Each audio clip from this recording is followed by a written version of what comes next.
Neraka Krakatau. Bagian 3. Kembali pada Raden Sabrang Winata dan Winnie Kantili. Kedua suami istri ini bersiap-siap meninggalkan kebun ketika langit sebelah timur kelihatan tertutup asap kelabu. Di antara warna kelabu itu, kelihatan warna merah sesekali menjulang ke langit. Ada kebakaran di arah kota raja, kata Raden Sabrang dengan perasaan khawatir. Istrinya juga tampak gelisah. Pada saat itu, dua orang pengawal muncul, disusul oleh seorang tua berpakaian berbentuk jubah hitam. Orang ini adalah salah satu dari 3 tokoh silat istana yang ditugaskan untuk mengawal kedua suami istri itu. Raden Sabrang, saya mendapat kabar sedang terjadi kebakaran dekat istana. Saya dan beberapa pengawal akan segera menuju kota raja. Yang lain-lain tetap berjaga-jaga di sini. Harap Raden berdua jangan kemana-mana. Masuk saja ke dalam. Pergilah dan kembali dengan cepat, jawab Raden Sabrang Winata. Dia membimbing istrinya menuju ke rumah. Namun, baru beberapa langkah berjalan, tiba-tiba terdengar suara tawa mengekeh, disusul dengan nyanyian. Yang berdosa berpura lupa, berlagak bodoh seolah gagah. Kalau tak muncul perlihatkan dada. Anak turunanku jadikan mangsa. Sang istri sudah kudapat. Begitu juga anak keempat. Hari ini menyusul anak yang bungsu. Kubur di pulau sudah menunggu. Belum habis kejut Raden Sabrang dan Winnie Kantili, tiba-tiba sesosok tubuh nenek berwajah angker sudah tegak di depan mereka. Hik hik hik, kalian pandai menyamar. Tapi, jangan kira aku bisa ditipu. Sumpah sudah jatuh. Seluruh turunan Giri Arsana harus mati di tanganku. Kecuali manusia biang racun itu muncul, unjukkan diri menerima kematian. Raden Sabrang cepat memegang bahu istrinya, dan menyuruh Winnie Kantili berdiri di depannya. Dia lalu menghadapi si nenek. Lelaki ini sudah dapat menduga siapa adanya nenek bermuka tengkorak di hadapannya itu. Kau pasti manusia yang berjuluk 10 kuku iblis. Si pembunuh kejam orang-orang tak berdosa. Kau telah membunuh kakak sampan Gayana dan ibu mertuaku. Sekarang, kau menginginkan jiwa istriku. Sungguh keji. Apa salah kami semua? Sriti Gandini alias 10 kuku iblis kembali tertawa panjang. Kalian memang tidak punya dosa. Tapi, kalian menanggung dosa turunan. Dosa bapak moyangmu yang bernama Giri Arsana itu. Dua bayangan berkelebat, disusul dengan gerakan-gerakan cepat. Lebih dari 10 orang pengawal mengurung si nenek, dan di kiri kanannya tegak 2 orang tokoh silat istana. Salah seorang dari tokoh ini membentak. Perempuan sedang, lekas minggat dari sini, atau kupatahkan batang lehermu saat ini juga. 10 kuku iblis mendongak, lalu kembali tertawa panjang. Perlahan-lahan, bersamaan dengan sirapnya suara tawanya, dia palingkan kepala pada orang yang barusan menghardiknya. Telunjuk kirinya ditudingkan tepat-tepat ke muka tokoh silat itu. Lelaki jelek, aku tahu siapa dirimu. Bukankah kau kunyuk yang bernama Camar Wungu? Manusia sombong bergelar si tangan besi. Hai hik hik, aku mau lihat bagaimana sepasang tangan besimu hendak mematahkan batang leherku. Lalu, si nenek melangkah ke hadapan tokoh silat istana itu, sambil sorongkan kepalanya. Camar Wungu jadi kaget, sekaligus merasa marah ditantang begitu rupa. Kedua tangannya serta-merta tampak berubah menjadi kecoklat-coklatan dan keras laksana batang besi. Manusia keparat. Kau memang minta mampus. Dua tangan Camar Wungu bergerak laksana kilat. Dalam sekejap saja, 10 jari tangannya sudah mencengkeram batang leher si nenek dan mematahkannya. Yang terdengar kemudian bukan jeritan si nenek, melainkan jeritan Camar Wungu. Cekikannya terlepas. Kedua matanya mendelik dan tubuhnya terhuyung-huyung. Winnie Kantili menjerit sewaktu menyaksikan apa yang terjadi dengan tokoh silat istana itu. Perutnya robek besar, darah muncrat dan ususnya membusai mengerikan. Nyawanya tidak tertolong lagi. Manusia jahanam, teriak tokoh silat yang satu lagi. Dia hunus senjatanya, yaitu sebilah pedang pendek. Lalu, menyerang. Beberapa orang pengawal ikut melompat dengan senjata di tangan. Si nenek menyambut serangan itu dengan tawa melengking. Tubuhnya berkelebat, 5 jari tangannya melesat ke depan. Lalu, pekik terdengar susul menyusul. 5 orang terkapar di tanah. Salah satu di antaranya tokoh silat tadi. Mereka yang masih hidup menjadi leleh nyalinya, dan tertegun tak berani bergerak. Kesempatan ini dipergunakan Sriti Gandini alias 10 kuku iblis berkelebat menyambar tubuh Winnie Kantili. Suaminya coba menghalangi dengan berusaha menjambak rambut nenek itu. Tapi, satu pukulan pada perutnya membuat dia terlipat, lalu roboh ke tanah. Di lain saat, terdengar jeritan Winnie Kantili. Muka dan dadanya berlumuran darah oleh 5 guratan luka yang dalam.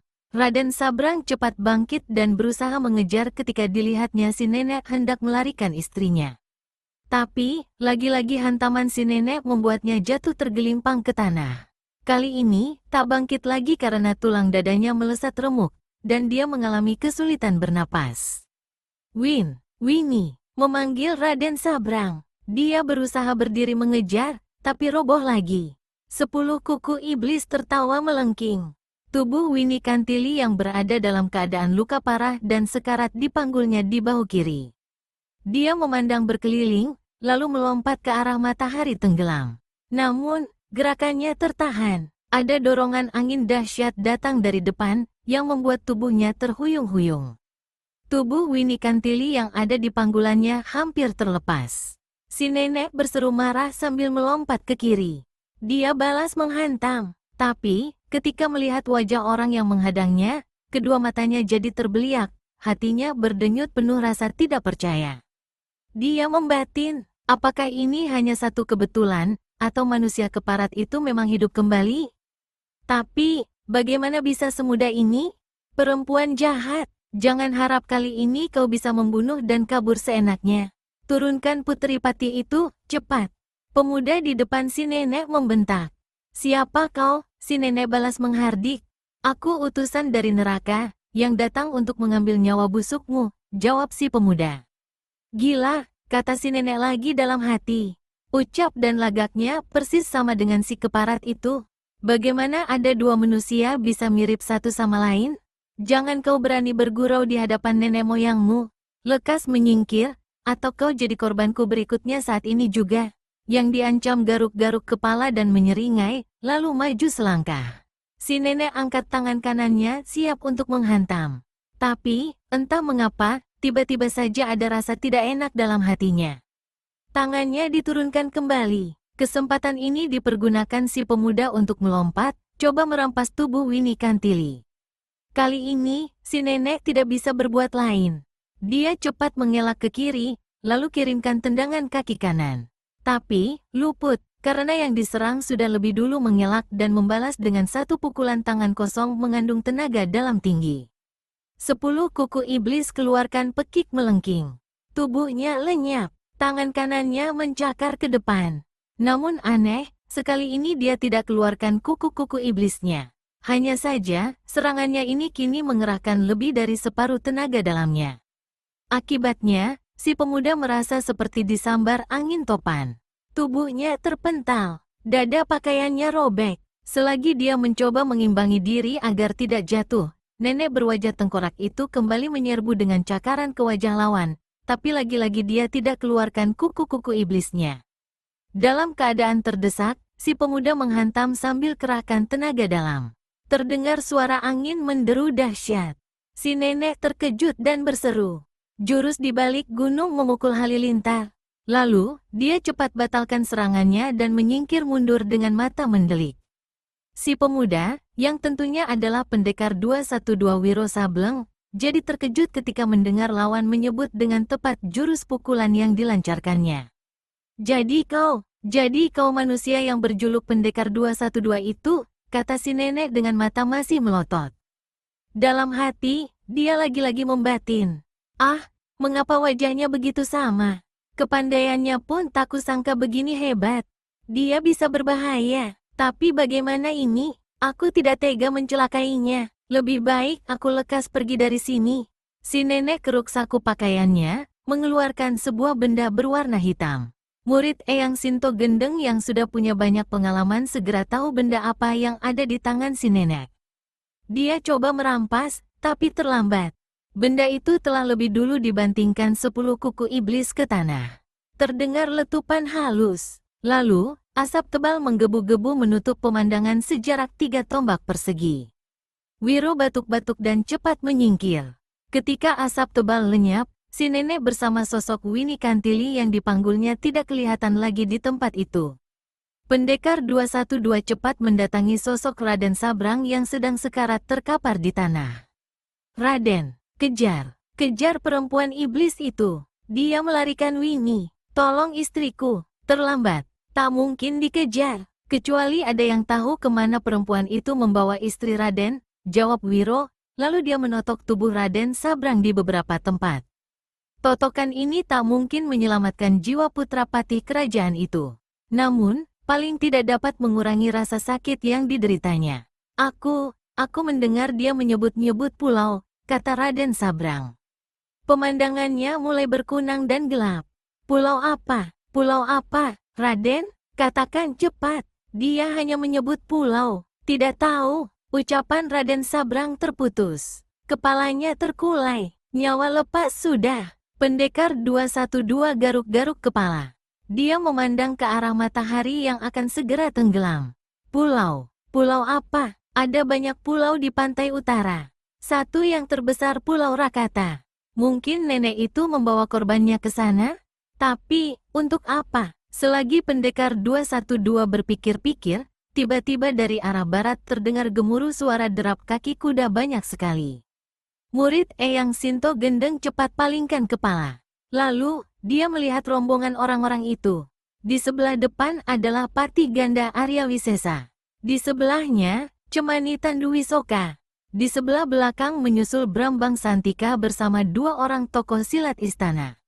Lalu, di sebelah belakang lagi, puluhan prajurit kerajaan. Melihat Wiro berdiri di tempat itu, patih kerajaan mengangkat tangan memberi tanda agar rombongan berhenti. Dia hendak mengatakan sesuatu pada Wiro, namun berteriak keras ketika melihat mayat-mayat yang berkaparan. Dua di antaranya adalah tokoh silat istana yang ditugaskan untuk mengawal putra dan menantunya. Di sebelah sana malah tampak pula sosok tubuh Raden Sabrang terkapar tak bergerak lagi. Gusti Allah! Apa yang terjadi? Teriak Patih Ganda Arya Wisesa, lalu melompat turun dari kuda. Tubuh patih kerajaan ini bergetar keras menyaksikan kematian putranya itu. Dia duduk bersimpuh di tanah dan meletakkan kepala Raden Sabrang di atas pangkuannya sambil menangis terisak. Mana Winnie, menantuku? Teriaknya sang patih kemudian. Perempuan berjuluk 10 kuku iblis yang menculiknya, menerangkan Wiro. Ya Tuhan! Patih Ganda Arya Wisesa merasakan sekujur tubuhnya menjadi lemas. Tubuhnya terhuyung-huyung dan hampir jatuh kalau tidak lekas dipegang oleh Wiro. Winnie, ya Tuhan, tolong dia, selamatkan dia. Brambang Santika saat itu telah pula turun dari kudanya. Sambil memegang bahu sang patih, dia berkata, ada pengkhianat di antara kita. Kalau tidak, bagaimana mungkin 10 kuku iblis mengetahui menantu dan putramu berada di tempat ini? Sang patih turunkan kedua tangannya. Sepasang matanya tampak merah. Kau benar, sahabatku. Ada pengkhianat di antara kita. Tapi, siapa? Kelak musuh dalam selimut itu akan kita ketahui juga. Dia tidak bakalan lolos. Saya berjanji akan mengorek jantungnya dengan tangan saya sendiri, kata Brambang Santika pula sambil mengepalkan tinju kanan. Wakil kepala pasukan kerajaan yang masih tetap berada di atas punggung kudanya berkata untuk pertama kali. Paman Patih, kau harap di sini saja. Biar kami yang meneruskan pengejaran terhadap pagar Paregrek, selagi dia masih belum jauh. Tidak, aku tetap akan mengejar si pengkhianat itu, jawab Patih Ganda Arya Wisesa, lalu berpaling pada Wiro. Pendekar 212, harap kau suka membantu mengurus jenazah putraku dan yang lain-lainnya. Wiro garuk-garuk kepala, lalu mengangguk. Jilid 7. Sriti Gandini alias 10 kuku iblis duduk termenung di tepi kawah Gunung Krakatau. Di atasnya, 7 buah batang kelapa, kini 3 di antaranya telah berisi mayat yang diawetkan. Yang pertama, istri Giri Arsana. Yang kedua, mayat anak lelakinya, yaitu anak yang keempat. Dan yang ketiga, anak bungsunya, yaitu Winnie Kantili. Yang dipikirkan si nenek kini bukan meneruskan rencananya mencari turunan Giri Arsana yang lain, guna memancing orang yang paling dibencinya itu keluar dari persembunyiannya. Pikiran dan ingatan serta kenangan si nenek kini justru pada murid Eyang Sinto Gendeng, pendekar 212 Wiro Sableng. Sulit, gila, dan tidak dapat dipercaya, katanya berulang kali dalam hati. Bagaimana ada kenyataan bahwa wajah pemuda itu persis sama dengan wajah Giri Arsana sewaktu dia masih muda? Bukan cuma wajah, lagak dan cara dia bicara pun begitu mirip. Kalau saja aku masih muda. Sesaat, wajah si nenek tampak menjadi merah. Dia mengusap muka tengkoraknya berulang kali. Menyadari keadaan dirinya, kedua matanya tampak berkaca-kaca. Gila, dia memaki lagi dalam hati. Tak mungkin aku harus jatuh cinta pada pemuda itu. Usiaku paling tidak 3 kali usianya. Lalu, wajahku yang begini angker. Tubuhku yang kurus kering rongsokan. Tapi gila, mengapa aku terus teringat padanya? Ketinggian ilmu silat dan kesaktiannya membahayakan diriku.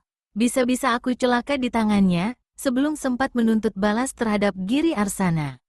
Dan lebih celaka lagi, mengapa aku seperti tidak tega menjatuhkan tangan keras terhadapnya? Apalagi membunuhnya, aku harus menghindari pemuda itu. Lain halnya kalau Giri Arsana sudah mampus di tanganku. Mungkin aku bisa mencari seseorang yang bisa merubah raut wajah dan keadaan tubuhku. Lalu, ku cari pemuda itu. Akan kucintai dia seperti ketika aku mencintai Giri Arsana di waktu muda. Gila, tidak. Aku tidak akan menyamakan dirinya dengan Giri Arsana. Pemuda ini pasti jauh lebih baik. Buktinya, dia berusaha menyelamatkan anak dan menantu Giri Arsana. Ah, mengapa aku dilahirkan terlalu cepat ke dunia ini? Sepanjang malam itu, si nenek duduk merenung di tepi kawah Gunung Krakatau. Dia bahkan tertidur di situ sampai pagi. Ketika sinar sang surya menghangati wajah dan tubuhnya, baru dia terbangun. Begitu bangun, ingatannya kembali tertuju pada pendekar 212 Wiro Sableng. Perlahan-lahan, si nenek melangkah mendaki lereng kawah, naik ke atas. Sinar matahari pagi tepat jatuh di kedua matanya, sehingga pemandangannya silau terganggu. Namun, ketika dia mencapai bagian atas kawah, meskipun dalam keadaan silau, kedua matanya masih dapat melihat ada seseorang tegak di hadapan deretan 7 batang kelapa berlubang. Si nenek lindungi matanya dengan telapak tangan, menghindari silaunya sinar matahari. Kini, dia dapat melihat siapa adanya orang itu, dan dia jadi terkejut hingga berseru. "Kau!" Orang yang tegak di depan deretan batang kelapa itu tampak tenang-tenang saja. Sesaat kemudian, baru dia menjawab. "Akhirnya aku temui juga kau. Tidak meleset dugaanku kalau kau memang berada di Pulau Rakata ini. Yang aku cuma heran, mengapa kau melakukan semua kegilaan ini? Pendekar 212, apapun yang kulakukan adalah urusanku sendiri. Bukan urusanmu ataupun urusan orang lain." Murid Eyang Sinto Gendeng gelengkan kepala. Jika pembunuhan terjadi atas diri orang-orang tak berdosa, apalagi sampai menyangkut kematian menantu dan putrapati kerajaan, maka urusan menjadi urusan semua orang. Menjadi urusan orang-orang rimba persilatan. "Kentut busuk," teriak si nenek muka tengkorak. "Apakah kalian orang-orang persilatan juga mau tahu apa yang dilakukan orang terhadap diriku? Derita sengsara apa yang kualami selama hidupku? Harap maafkan, kalau kau menyebut hal itu, aku mana tahu. Orang lain juga tidak mau tahu menyangkut urusan pribadimu." Si nenek tersenyum. "Pasti, memang selalu begitu akan kudengar ucapan orang. Munafik, semua munafik." "Nenek, coba kau terangkan mengapa kau membunuh ketiga orang ini, lalu menculiknya. Mengawetkan tubuh mereka, lalu memasukkannya ke dalam lubang-lubang batang kelapa ini," bertanya Wiro. "Apa pedulimu? Justru kau yang harus menjawab pertanyaanku. Ada perlu apa kau datang ke tempat ini? Menyelidik dan mengejarku? Kau tahu, Gunung Krakatau adalah daerah kekuasaanku. Neraka bagi siapa saja yang berani datang kemari. Menginjakan kaki di sini berarti mati, termasuk aku." Wiro menatap wajah tengkorak sesaat. Hal ini membuat dada si nenek jadi berdebar. Kenangan lama di masa muda membuat dirinya seolah terbakar. Perlahan-lahan, dia alihkan pandangan matanya ke tempat lain. Seperti dia tidak kuasa balas menatap pandangan mata pemuda di hadapannya itu. "Terus terang, aku memang menyelidik dan mengejarmu. Penyelidikan dan pengejaranku berakhir sampai di tepi kawah ini. Sekarang, aku meminta padamu agar menghentikan semua kegilaan ini. Jika kau punya dendam kesumat terhadap seseorang, bukan begini caranya membalas sakit hati. Ucapanmu terdengarnya bagus sekali. Kau punya hati kemanusiaan yang tinggi. Tapi, dengan caramu itu, kau membela orang lain dan mencelakai diriku. Aku tidak mencelakakan siapa-siapa. Aku akan segera meninggalkan tempat ini, tapi dengan membawa ketiga mayat ini. Kau harus menolongku menggotongnya ke pantai dan memasukkannya ke dalam perahu. Si nenek melongo, lalu tertawa mengekeh. Aku bukan kacungmu. Jika kau inginkan ketiga mayat itu, silahkan ambil. Tapi, jangan lupa, tinggalkan dulu nyawamu di Pulau Rakata ini. Ini pembicaraan dan urusan gila tidak akan habis-habisnya, kata Wiro, masih bisa menyeringai. Kau mau menolongku membawa mayat-mayat ini ke pantai? Cukup dengan menyeret batang kelapanya saja. Aku ingin membunuhmu, jawab si nenek. Kata-kata itu diucapkannya dengan hati perih, karena di lubuk hatinya dia tidak tega membunuh pemuda ini. Wiro yang sadar bahwa perkelahian tak mungkin dihindari lagi segera memasang kuda-kuda. Begitu si nenek menyerbu, dia menghantam dengan pukulan segulung ombak menerpa karang. Si nenek yang sudah tahu kehebatan lawannya tidak mau kalah. Dia dorongkan kedua tangannya ke arah Wiro. Dua gulung angin melesat didahului oleh suara keras. Sedang dari mulutnya, nenek muka tengkorak itu keluarkan suara seperti lolongan serigala yang menggigitkan. Pendekar 212 tersentak kaget ketika melihat bagaimana pukulan saktinya musnah dihantam dua gelombang angin serangan lawan. Pemuda ini cepat menghantam dengan dua serangan sekaligus. Tangan kiri melepas pukulan junyuk melempar buah, sedang tangan kanan menghantamkan pukulan kilat menyambar puncak gunung. 10 kuku iblis berteriak keras. Tubuhnya lenyap dari pemandangan. Di lain saat, Wiro melihat ada 5 larik sinar hitam membabat ke arahnya. Si nenek rupanya sudah keluarkan ilmu kesaktian yang paling diandalkannya, yaitu kuku-kuku iblis.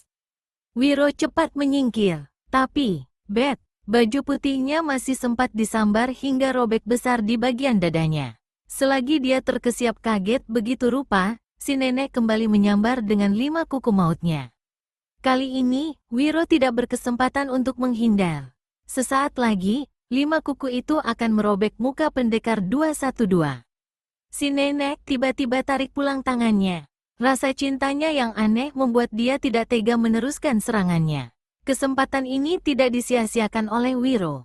Murid Eyang Sinto Gendeng cepat melompat ke depan dan susupkan satu pukulan keras ke dada si nenek. 10 kuku iblis menjerit setinggi langit. Salah satu tulang iganya remuk. Tubuhnya terpental ke tepi kawah. Darah kelihatan mengucur di sela bibirnya. Tapi hebatnya, perempuan tua ini bangkit berdiri dengan cepat. Sepasang matanya seperti menyala. Bodoh, terlalu bodoh aku menanamkan rasa suka terhadap pemuda ini. Aku menyukainya, tapi dia inginkan nyawaku. Lebih baik mati sama-sama, kata 10 kuku iblis dalam hati. Dia ulurkan kedua tangannya. 10 kuku ini tampak mencuat mengerikan ke arah Wiro. Perlahan-lahan, si nenek melangkah mendekati Wiro. Mulutnya komat kamit membaca mantra. Tiba-tiba, dia menghantam ke depan. 10 larik cahaya hitam menyambar. Wiro yang sudah menunggu membalas serangan lawan dengan pukulan sinar matahari. Cahaya putih, panas, dan menyilaukan berkelebat. Si nenek terdengar melengking tinggi. Tubuhnya lenyap. Pukulan sinar matahari menghantam pinggiran kawah hingga tanah kawah hancur terbang sampai setinggi 5 tombak. Wiro merasakan ada angin menyambar di belakangnya. Dia cepat berpaling, tapi terlambat. Satu dorongan angin yang sangat deras menghantam dadanya. Tak ampun lagi, tubuhnya terpental dan jatuh ke dalam kawah. Si nenek berseru kaget, menyesal menyaksikan bagaimana pukulan sakti yang dilepaskannya tadi dengan mengandalkan seluruh tenaga dalamnya itu membuat mental si pemuda begitu rupa. Dia melompat memburu sambil ulurkan tangan kanannya, berusaha menangkap pergelangan kaki kiri Wiro. Namun, terlambat, tak ada gunanya. Tubuh murid Eyang Sinto Gendeng itu telah melayang jatuh menuju kawah Gunung Krakatau yang mendidih. Si nenek hanya bisa tertegun di tepi kawah. Tubuhnya lemas, Kedua matanya dipejamkan. Perlahan-lahan, dia terduduk di tepi kawah dengan sepasang mata berkaca-kaca. Aku begitu menyukainya, tapi dia keliwat memaksa. Menyesal aku menurunkan tangan keras padanya. Lebih baik aku mati saja menyusulnya. Sriti Gandini alias 10 kuku iblis tiba-tiba berdiri dan siap hendak melompat menghambur kawah Gunung Krakatau. Namun, seperti ada suara yang mengiang di telinganya. Tak ada gunanya mati bagimu. Kematianmu hanya akan memberi peluang bagi orang yang sangat kau benci itu bisa kembali hidup bebas di dunia ini. Jangan jadi orang tolol, keparat, si nenek memaki. Hampir aku tertipu oleh kebodohanku sendiri. Dia menatap ke arah kawah di kejauhan sana. Lalu, perlahan-lahan diputarnya tubuhnya. 3 nyawa sudah kukirim ke neraka. Menyusul kini nyawa keempat, kelima, dan ketujuh. Masakan keparat itu tidak akan keluar dari persembunyiannya. Manusia busuk, lelaki pengecut, jilid 8. Goa itu terletak di kaki timur Gunung Karang. Bagi orang yang tidak tahu seluk-beluk daerah sunyi dan jarang didatangi manusia itu, pasti tidak akan mengetahui kalau di situ terdapat sebuah goa. Apalagi, goa ini terlindung oleh sederetan pohon jati tua, dan mulutnya tertutup oleh semak belukar lebat. Di kawasan kaki gunung yang sunyi senyap itu, tiba-tiba menggelegar suara auman binatang buas. Seekor harimau raksasa berwarna kuning belang hitam, mendekam di tanah. Tengkuknya merunduk, mulutnya terbuka lebar memperlihatkan gigi dan taring-taringnya yang besar runcing mengerikan. Binatang ini siap melompati sesosok tubuh yang tegak di hadapannya. Orang yang bakal menjadi mangsa Raja Rimba itu adalah seorang nenek bertubuh kurus dan berkulit sangat hitam. Sekujur daging tubuhnya hanya tinggal kulit pembalut tulang, termasuk kulit mukanya, hingga wajahnya tidak beda seperti tengkorak hidup. Sepintas, dia kelihatan seperti Sriti Gandini alias 10 kuku iblis. Tapi, jika diperhatikan banyak kelainannya, nenek satu yang ada di rimba belantara ini menghiasi kepalanya dengan 5 buah tusuk kundai dari perak. Kelima tusuk kundai itu tidak mungkin disisipkan pada rambut putihnya yang sangat jarang. Karenanya, benda-benda itu disusupkan pada kulit kepalanya. Sepasang alisnya berwarna putih, rongga mata dan kedua pipinya sangat cekung, hingga wajahnya jelas jauh lebih angker dari nenek yang bergelar 10 kuku iblis. Menghadapi harimau raksasa yang siap menerkamnya, si nenek tegak tenang-tenang saja. Malah, sambil menyeringai dia bolang-balingkan tongkat kayu di tangan kanannya. Gerakan tongkat ini diikuti dengan pandangan mata liar harimau besar di hadapannya. Binatang ini menggereng, lalu mengaum keras, membuat rimba belantara itu seperti bergetar. Si nenek bukannya takut, malah tertawa mengekeh. Raja Rimba, katanya berseru. Apa untungnya menerkam diri tua bangka ini? Tubuhku tak berdaging lagi, tulangku keras dan alot. Kau cari saja mangsa yang lain. Raja hutan kembali mengaum seolah tahu apa yang diucapkan si nenek. Kedua kaki depannya dicakar-cakarkan ke tanah. Mulutnya dibuka lebar-lebar. Kalau kau tidak mau mendengar ucapanku, kau bakal menyesal, seru si nenek lagi. Lalu, tongkat yang dipegangnya dilemparkan ke arah binatang buas itu. Aneh, begitu dilempar, tongkat ini langsung memukul ke arah kepala harimau besar. Pukulan yang cukup keras itu membuat sang harimau kesakitan dan mengaum marah. Sesaat, dia jadi bingung apakah akan terus menerkam si nenek atau menerkam tongkat.